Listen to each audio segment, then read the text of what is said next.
Now, yesterday we talked about multiplying decimals, and there were steps that you needed to take, right? Pretend the decimal's not there, multiply the whole numbers, then count and see how many digits are behind the decimal, and then put your decimal in front of that many digits in your answer. A lot of steps. But when you're multiplying or dividing by powers of 10, it's really fast. There's a quick trick, okay? You don't have to pretend the decimal's not there. We just move the decimal.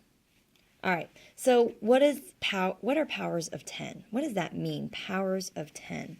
Well, powers of 10 are your base 10 numbers.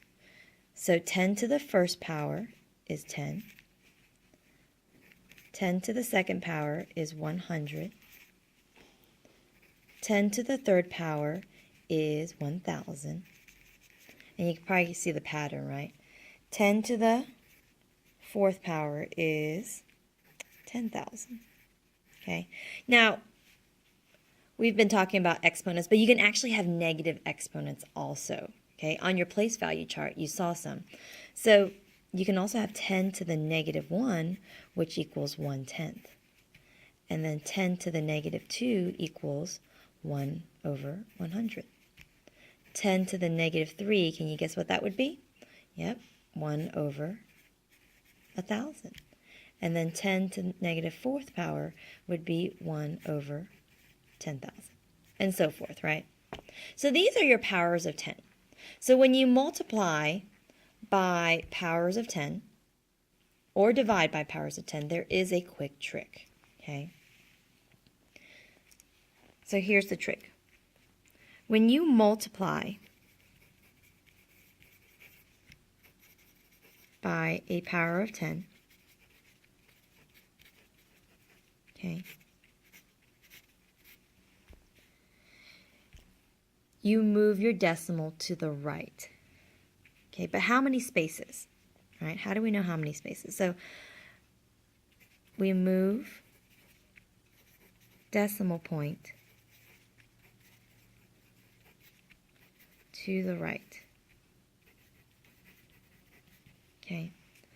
Now, how many spaces do we move the decimal point? Well, that depends on your power of 10. Depends on how many zeros there are in your power of 10. Okay, if you multiply it by 10, then you move the decimal only one space because there's only one zero. If you multiply a number by 100, there's 2 zeros, so you move it 2 spaces to the right. If you multiply your number by 1,000, which is 10 to the third power, then you move your decimal 3 spaces to the right. Okay, so it depends on how many zeros are in your power of 10. So I'm going to write here, depends on how many zeros, does that look right, are in your power of 10. Okay, so it depends. So let's do an example. And let's just use one number. Let's say I use 8 6/10, right? If I do 8 6/10 times 10, that's 10 to the first power, I would move there's only one zero, so I would move my decimal one space to the right, and so it would be 86, right? If I do 8 6/10 times 100, then I move my decimal 2 spaces to the right, and my number would be 860. If I multiply 8 6/10 by 1,000, there are 3 zeros, so I would move my decimal 1, 2, 3. And what do we put in these empty baskets? Zeros. So that would be 8,600. Okay, does that make sense? It's pretty easy, right?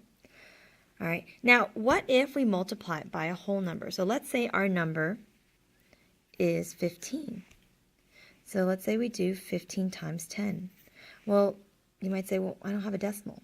All numbers have a decimal. If you don't see it, where's our decimal?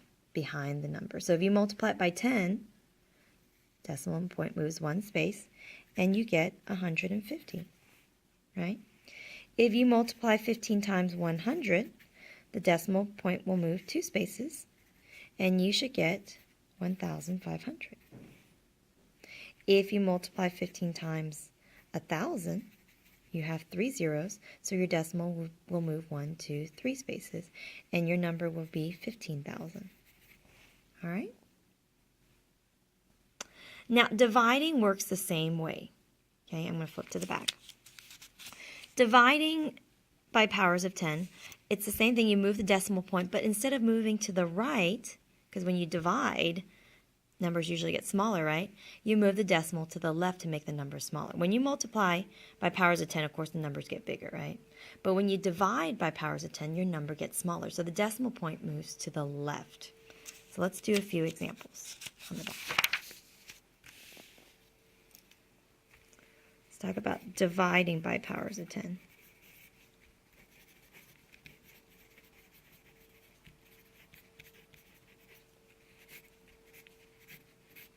Okay. So when we divide by powers of 10, we move the decimal point to the left. Okay, we move it to the left instead of to the right. Makes the number smaller. Okay. And it depends again on how many zeros you have in your power of 10.